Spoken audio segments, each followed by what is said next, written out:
देख रहे हैं न्यूज 18 अपडेट और मैं हूं आपके साथ विभा उपाध्याय। बुलेटिन की शुरुआत इस वक्त बड़ी खबर के साथ। खबर नवादा से आ रही है, जहां पर पुलिस टीम पर हमला मामले में कार्रवाई अब तेज होती हुई 4 महिलाओं पर कार्रवाई की गई है। गिरफ्तारी इनकी हुई है। लखपत वेगा गांव से इन 4 महिलाओं को गिरफ्तार किया गया है। शराब मामले में नामजद अभियुक्त अब तक हालांकि फरार बताए जा रहे हैं। रविवार की रात पुलिस टीम पर हमला किया गया था, जिस मामले में कार्रवाई की जाती हुई 4 महिलाओं को गिरफ्तार किया गया है। छापेमारी करने के लिए पुलिस टीम पहुंची हुई थी, लेकिन पुलिस टीम पर ही हमला कर दिया गया। इस हमले में गोविंदपुर थाना अध्यक्ष समेत 6 पुलिसकर्मी जख्मी हो गए। तो नवादा से ये बड़ी खबर है, जहां पर पुलिस टीम पर हमला मामले में कार्रवाई इस वक्त की गई है। 4 महिलाओं को गिरफ्तार किया गया है। शराब मामले में नामजद अभियुक्त हालांकि अभी भी फरार बताया जा रहा है, जिसकी गिरफ्तारी के लिए लगातार छापेमारी इस वक्त होती हुई।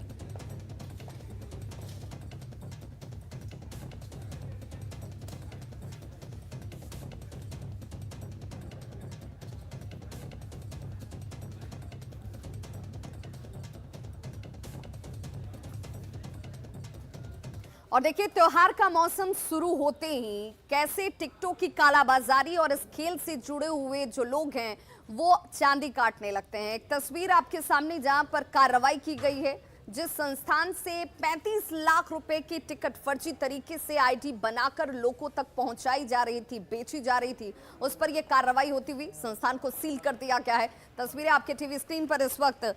और एक बार फिर से पटना में इस फर्जी आईडी पर लाखों के टिकट बनाने का मामला सामने आया। इसका खुलासा होते ही कार्रवाई शुरू की गई है। पटना जंक्शन पर आरपीएफ ने यह बड़ी कार्रवाई की है और tour and travel agency, India tour and travel agency जिस एजेंसी का नाम है, इस पर छापेमारी की गई और 35,54,000 रुपए के टिकटों के फर्जीवाड़े का खुलासा सामने है। संचालक को हालांकि गिरफ्तार कर लिया गया है। टूर एंड ट्रेवल एजेंसी को सील कर दिया गया है। पटना जंक्शन से ज्यादा जानकारी दे रहे हैं सहयोगी रवि एस नारायण। त्योहार का मौसम शुरू होते ही रेलवे में टिकट का फर्जीवाड़ा हर बार देखा जाता है और इस बार भी फर्जी आईडी के नाम पर लाखों के जो टिकट बनाए गए हैं वो मामला सामने आया है और आरपीएफ ने बड़ी कार्रवाई की है। आपको बताएं कि यहाँ पे आरपीएफ ने लगभग 35 लाख से ज़्यादा रुपए के जो फर्जी टिकट है, फर्जी तरीके से बनाया गया, उसे वहाँ पे छापामारी करके पकड़ा है। और आपको बता दूं कि यहाँ पे आरपीएफ ने कार्रवाई करते हुए पटना जंक्शन के पास जो India tour and travels agency है उस पर छापेमारी की गई और वहाँ से कई फर्जी पहचान पत्र मिले हैं और लगभग 35,54,000 रुपये जो हैं वो फर्जी टिकट बनाए गए हैं और सारे की जब्ती की गई है और जो संचालक है उसे हिरासत में लेकर के गिरफ्तार किया गया है और उसे जेल भेजा गया है। लेकिन हर बार जब भी आप देखेंगे कि दुर्गा पूजा हो, दीपावली हो, छठ हो, वैसे समय में दिल्ली, मुंबई से बड़े संख्या में यात्री जो है वो पहुंचते हैं यहाँ पे और यहाँ पे पहुंचने के बाद उन्हें जब लगता है कि ये टिकटें जो है अधिक से अधिक दाम में वो खरीदना पड़ता है और यही कारण होता है कि किसी भी नाम से, किसी के भी नाम से फर्जी आईडी दे करके टिकट बना के पहले से रखा जाता है और ऊंचे दामों पर बेचा जाता है। और इसी में ज़रा सोचिए कि अभी दुर्गा पूजा की शुरुआत होने वाली है, दीपावली, छठ के समय बड़े संख्या में जो प्रवासी बिहारी हैं वो यहाँ पे पहुँचेंगे, तो उससे पहले 35 लाख रुपए से ज़्यादा के अगर फर्जी टिकट बनाए गए हैं तो ज़रा सोचिए कि किस बड़े पैमाने पर यहाँ पे कार्रवाई की जाती रही है। और यहाँ पे आरपीएफ ने एक कह सकते हैं कि बड़ी कार्रवाई की है और कार्रवाई करते हुए गिरफ्तार किया है और संचालक को जेल भेजा है। लगातार जो दलाल हैं वो भी सक्रिय होते हैं, तो पूजा के दिनों में ये मामले लगातार सामने आते रहे हैं, लेकिन आरपीएफ ने बड़ी कार्रवाई करते हुए एक बड़े मामले का उजागर किया है। कैमरा पर्सन अजय दुबे के साथ रवि एस नारायण, न्यूज 18 पटना। और बड़ी खबर इस वक्त सुपौल से आ रही है, जहां पर फ्लिपकार्ट के ऑफिस में डकैती की गई है। 10 लाख रुपए कैश और कई सामानों की डकैती हुई है। इस वक्त ये बड़ी खबर सुपौल से, जहां पर इस लूटकांड और डकैती के बाद से एक बार फिर से कानून व्यवस्था के ऊपर सवाल उठते हुए आपको बताते चले, फ्लिपकार्ट का ये ऑफिस, जहां पर कल देर रात 6 की संख्या में पहुंचे अपराधियों ने इस लूटकांड को अंजाम दिया है। जो अंदाजा लगाया जा रहा है तकरीबन 10 लाख रुपए कैश और उसके कई सामान जो है फ्लिपकार्ट ऑफिस से लूटे गए हैं। सदर थाना के गौरवगढ़ चौक की यह घटना बताई जा रही है।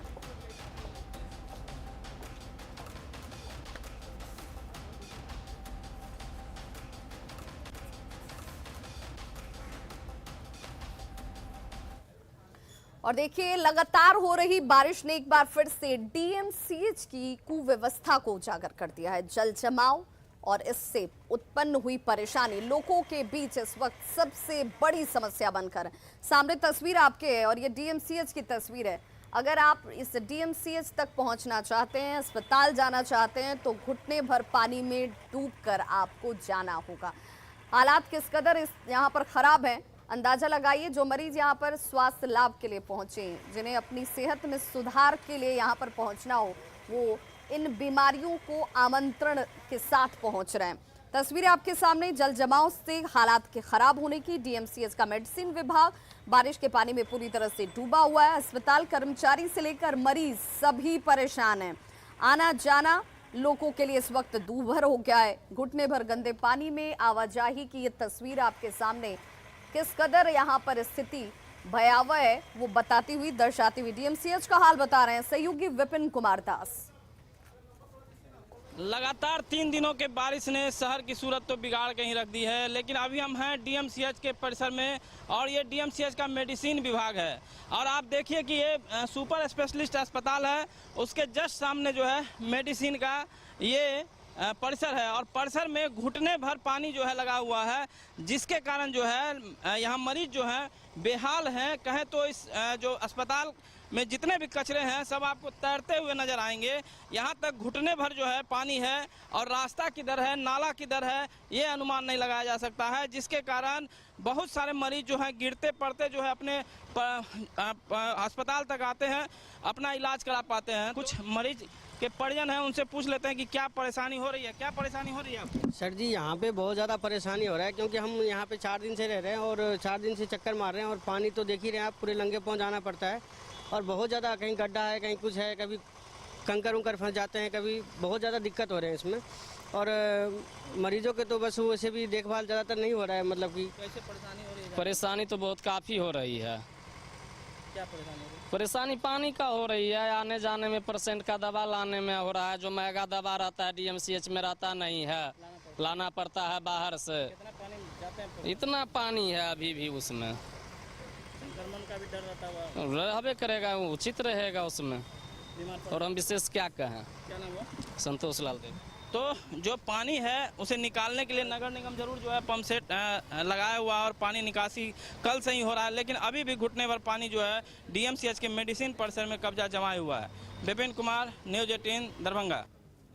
तो देखिए, पिछले कुछ दिनों से लगातार हो रही बारिश ने बांका में किस तरीके से किसानों को परेशान कर दिया है। खेतों में खड़ी धान की फसल बर्बाद हो चुकी है, लाखों का नुकसान किसानों को उठाना पड़ रहा है और अब ये किसान कह रहे हैं कि अब इनमें कोई बाली नहीं आएगी। जो लागत लगाकर खेती की, किसानी की, वो सब कुछ बर्बाद हो चुका है। ग्राउंड जीरो से हमारे सहयोगी नागेंद्र द्विवेदी की ये रिपोर्ट देखिए। बांका जिला में पिछले दिनों हुई मूसलाधार बारिश से जहां एक तरफ कुछ किसानों को इसका फ़ायदा हुआ, वहीं बहुत सारे किसानों को धान की फसल को लेकर काफ़ी नुकसान हुआ है। वैसे धान की फसल जो खेत में लहलहा रहे थे और जिसमें धान का बाली भी फूट गया था, वो मूसलाधार बारिश में वो धान की फसल बर्बाद हो गई है। खेत में पूरी तरह से वो लिट गया है और इससे अब कहा जा रहा है कि जो धान लेट गया है खेत में, वो धान बर्बाद हो गया है, वो किसानों के कुछ काम के लिए नहीं है। हमारे साथ बांका के कुछ किसान हैं जिनका एक खेत है, उनसे हम जानना चाहेंगे कि आखिर इससे क्या नुकसान हुआ है। अच्छा बताइए, ये जो क्या आप कहना चाहेंगे? ये धान सर हमारा, ये जब ये धान इतना अच्छा था कि बहुत अच्छा धान था और ये जब बाली जब आया, ये बारिश के मौसम में ये सारे गिर गया और गिरने के बाद में ये अब ना तो इसमें फसल में धान भी होगा, सब फट्टा मार दिया। दूसरा नंबर जो बचा है वो सब नीचे गल जाएगा और ऊपर का भी जो बचेगा तो अगर काटेंगे तो वो हाथे में सब सड़ के नीचे गिर जाएगा। यही कहना चाहते हैं कि कुछ फ़ायदा मिले सरकार द्वारा से तो बड़ी बहुत सुंदर के बात। अच्छा। किसान तो इसी तरह से ही मर रहा ज़्यादा है। बारिश होने से बर्बादी हुआ, ज़्यादा बारिश होने से लिए बर्बाद हुआ है। अगर किसानों की बात मानी जाए तो जो पिछले दिनों बारिश हुई, नुकसान ज़्यादा है। अब किसानों की मांग है कि जो फसल का नुकसान, जो घाटा हुआ है, उसकी भरपाई सरकार मुआवजा के रूप में करे। Nagendra, news 18 network, Banka. और बड़ी खबर इस वक्त झारखंड के गिरिडीह से आ रही है, जहां पर मधुमक्खियों के झुंड की वजह से, उनके काटने की वजह से पति पत्नी की मौत हो गई है। बताया जा रहा है कि गाय चराने के लिए ये पति पत्नी पहले सुबह अपने घर से गांव से जंगल में गए हुए थे, जहां पर मधुमक्खियों के झुंड ने पति पत्नी को काटा और उसके बाद दोनों की मौत हो चुकी है। गांव के पास जंगल में गाय चराने के दौरान मधुमक्खियों के झुंड ने उन्हें काटा है। गिरिडीह के जीतपुर कर्माटांड़ गांव की ये घटना बताई जा रही है।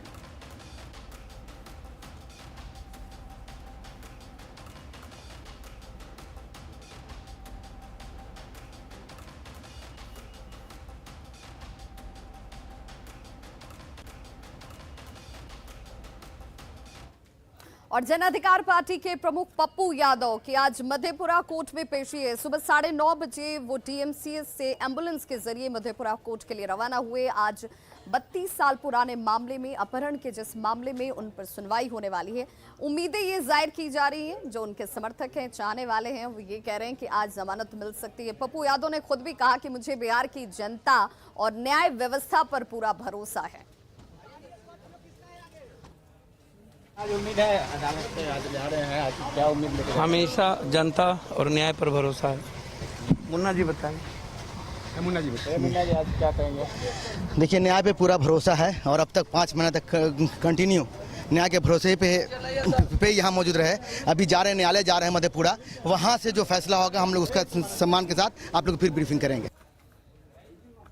और सहरसा के बख्तियारपुर की इस वायरल तस्वीर को जरा आप देखिएगा। इस वायरल तस्वीर में आपको नजर आएगा कि कैसे बख्तियारपुर में यहाँ पर इस जगह मारपीट की जाती है। मारपीट का ये वीडियो जो इस वक्त है आपके टीवी स्क्रीन पर, वो वायरल हो रहा है। एक महिला इस दौरान जख्मी हो जाती है। यहाँ पर तोड़फोड़ और मारपीट की गई है।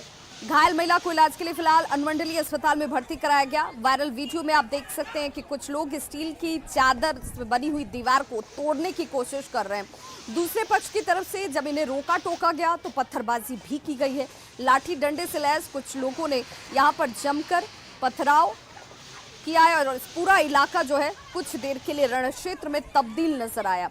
बताया जा रहा है कि पीड़ित पक्ष ने इसे लेकर थाने में शिकायत दर्ज कराई है और 1 दर्जन से ज्यादा लोगों को आरोपी बनाते हुए पुलिस से न्याय की गुहार लगाई गई है।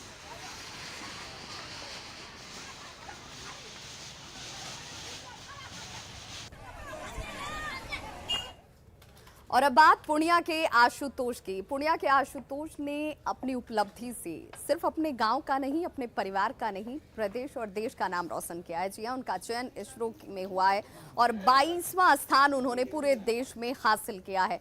शुरू से ही मेधावी छात्र रहे आशुतोष और विज्ञान को लेकर उनकी रुचि बचपन से ही नजर आई। माता पिता ने कहा कि ये सफलता जो है बेटे के अथक प्रयास और परिश्रम की वजह से है और आज ये हम सब के लिए गौरव का क्षण है। बोल बम बोल बम बोल बम। हाँ बिल्कुल खुश थी, बहुत खुश थी, बहुत खुश है। एकरा से खुशी की चाहिए? जे तोरा ड्रीम रहम तो है ओकरा पूरा करलक। आब एकरा से बेसी की हेतै? अपन गांव के नाम रोशन करलक, जहने नाम रोशन छल उपनाम कहने तो है रोशन करलक, समाज के करलक, जिला करलक। बहुत बड़का तोरा जे ड्रीम रहे कि हमरा जाना था इसरो में, वह देखा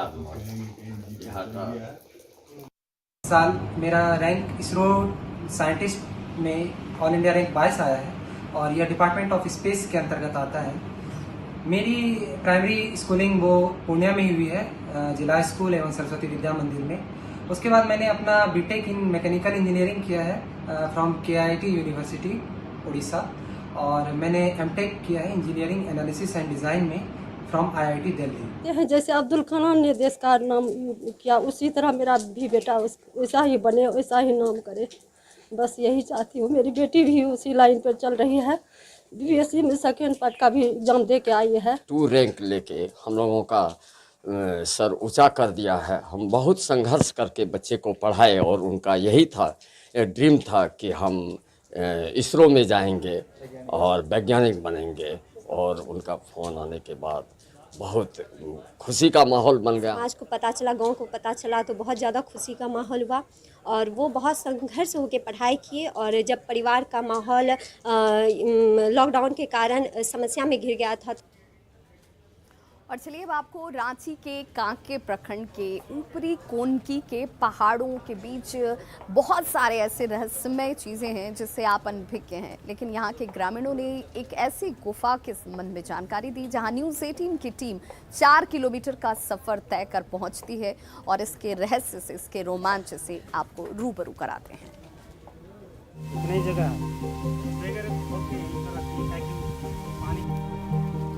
पत्थर भीगा हुआ है क्या?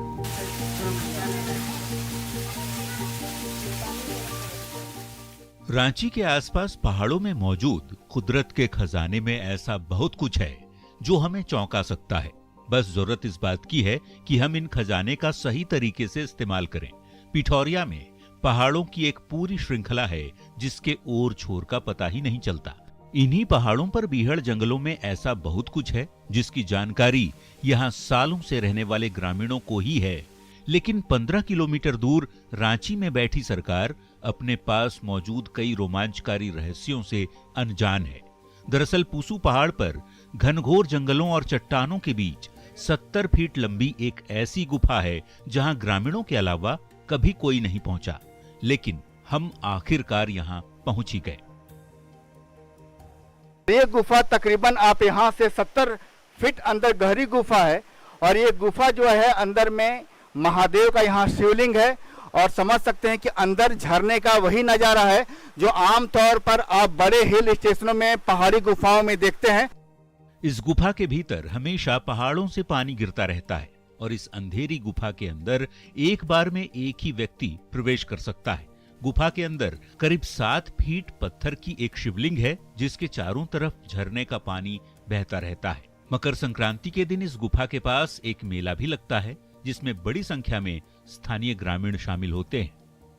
पूर्वजों से ये रिश्ता चलता आ रहा है। पूजा पाठ हम लोग को मकर संक्रांति के दिन में साल में होता है पूजा। यहाँ गुफा है, महादेव का शिवलिंग है के जरिए आप लोग मीडिया आए हैं, आप लोग को जरिए अगर हो सके संभव उम्मीद हम रखते हैं आप लोग कुछ कर सकते हैं तो आप ही लोग कर सकते हैं। इससे पहले कहीं आपको यहाँ पर न्यूज़ वाले या कोई इससे पहले आज तक यहाँ पर आए? इससे पहले तो न्यूज वाला नहीं पहुँचे हैं, सर्वप्रथम आप ही लोग यहाँ चैनल दिखा रहे हैं। यहाँ पर चट्टानों के बीच में ये गुफा है, आप कई जगह निशान भी देख रहे होंगे जो पूजा के निशान। यहाँ इस तरफ जो त्रिशूल का निशान भी यहाँ पर नजर आ रहा है जो आमतौर पर 14 जनवरी को जब मकर संक्रांति के दिन यहाँ पूजा होती है।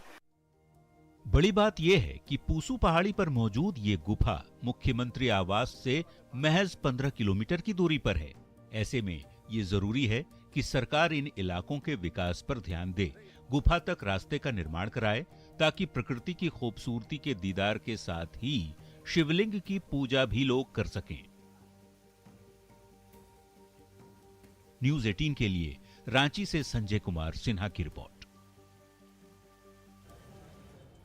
और देखिए मुंगेर के असरगंज के जलालाबाद में बरगद के पेड़ पर अचानक से एक आकृति के उभरने को लोगों ने भगवान गणेश की प्रतिमा मानी और उसके बाद चमत्कार को नमस्कार करने के लिए यहां पर लोगों की भीड़ सी जुट जाती है। तस्वीरें आपके सामने हैं जहां पर जैसे ही एक शख्स ने बरगद के पेड़ की जड़ में भगवान गणेश की आकृति देखी, उसे चमत्कार मानकर इसे देखने के लिए दूर दराज से अब लोगों का जुटान यहाँ शुरू हो चुका है। पेड़ में गणेश भगवान प्रकट होने की बात सोशल मीडिया पर अब तेजी से वायरल हो रही है। दूर दूर से लोग यहाँ पर भगवान गणेश के दर्शन करने के लिए पहुँच रहे हैं। हम लोग का गणेश भगवान का मूर्ति देखें, बरगाछी में है, मतलब खो में है, खो में है, हल्का खो है उसी में है। मैं यहाँ पर बैठा हुआ था, मैं अचानक घूरे तो देखे कि मूर्ति का प्रतिमा देखे। ये क्या चीज़ का मूर्ति है?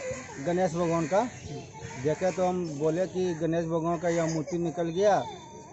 तो सभी लेडीज और मर्द जितना है, बहन या माँ है, सब देखने यहाँ आने लगे। तालाब के किनारे है, उस वृक्ष के जड़ के नज़दीक एक आकृति उभरी हुई है जिसमें कि गणेश की प्रतिमा दिखाई देती है। उनका सूंड, हाथ, नाक, ये सब चीज़ देखने को मिला। जब हल्ला हुआ तो हम लोग आए यहाँ देखने के लिए और लोग भीड़ में आ रहे हैं, देख रहे हैं। और अब बात मौसम की। मौसम विभाग ने उत्तर बिहार में भारी बारिश की आशंका जाहिर की है और पिछले 24 घंटे की हम बात करें तो पिछले 24 घंटे में 10 जिले हैं जहां पर लगातार बारिश हो रही है। जनजीवन पूरी तरीके से अस्त व्यस्त हो चुका है। इन 10 जिलों में लगातार बारिश की वजह से लोगों को खासी परेशानी का सामना करना पड़ रहा है। सुपौल की बात कर लीजिए, मधेपुरा, अररिया, किशनगंज में आज दिन भर भारी बारिश को लेकर ऑरेंज अलर्ट जारी किया गया है, जबकि मधुबनी, कटिहार, सहरसा और पूर्णिया में हल्की बारिश की बात कही गई है। मौसम की अधिक जानकारी दे रहे हैं हमारे सहयोगी रवि एस नारायण। बिहार के लगभग 10 जिलों में पिछले 24 घंटों से भारी बारिश देखी जा रही है, जिससे जनजीवन पूरी तरह से प्रभावित हुआ है। अगर मौसम विभाग की माने तो उत्तर बिहार के कई जिलों में आज भी भारी बारिश की संभावना जताई जा रही है और वहां पे आकाशीय बिजली गिरने का भी पूर्वानुमान लगाया गया है। आपको बता दूं कि यहाँ पे कल देखा गया कि 24 घंटों में बिहार के कई ऐसे ज़िले हैं जहाँ पे भारी बारिश हुई थी, जिसके कारण पूरी तरह से जनजीवन जो रहा है वो व्यस्त रहा था और उसके कारण स्थितियाँ जो हैं वो बिल्कुल बदल गई थी। लेकिन उसका असर ये हुआ था कि बागमती और कमला नदी है वो भी खतरे के जो निशान है उससे ऊपर बहने लगी है। ये भारी बारिश का असर हुआ है। मौसम विभाग के अगर पूर्वानुमान की बात करें तो आज भी भारी बारिश कई ज़िलों में होने की संभावना है, जहां पे मौसम विभाग ने ऑरेंज अलर्ट जारी किया है कि भारी बारिश हो सकती है। उन ज़िलों में शामिल हैं सुपौल, मधेपुरा, अररिया, किशनगंज। इन सभी ज़िलों में जो है वो ऑरेंज अलर्ट जो है वो जारी किया गया है, क्योंकि यहाँ पूरे दिन बारिश हो सकती है। जबकि मधुबनी, कटिहार, सहरसा, पूर्णिया और उसके सहित कई जो ज़िले हैं वहाँ पे हल्की बारिश और गरज के साथ छींटें पड़ सकती है। साथ ही कई इलाके हैं उसमें वज्रपात और कह सकते हैं कि आकाशीय बिजली जो है वो गिरने की संभावना जताई जा रही है। तो लोगों से अलर्ट रहने की भी अपील किया जा रहा है। अगर दूसरी तरफ अगर उत्तर पश्चिमी और दक्षिण बिहार की बात करें तो वहाँ पे जो ज़िले हैं वहाँ पे आज से जो धूप है वो हल्की निकल सकती है, वहाँ पे राहत की बात कही जा रही है। लेकिन उत्तर बिहार का जो क्षेत्र है वहाँ पे आज भी जो है वो भारी बारिश की संभावना जताई जा रही है। लोगों से अपील किया जा रहा है कि वो सावधानी बरतें और ख़ास करके आकाशीय बिजली गिरने की जो संभावना बताई जा रही है, जिसमें लापरवाही के कारण, बाहर रहने के कारण कई लोगों की जानें जाती रही है। वैसे में जो विभाग है लगातार अलर्ट जारी कर रहा है और बता रहा है कि लोग सावधान रहें ताकि बचा जा सके। कैमरा पर्सन अजय दुबे के साथ रवि एस नारायण, न्यूज़ 18 पटना। तो खबरों का सिलसिला लगातार जारी, आप देखते रहिए न्यूज़ 18 बिहार झारखंड।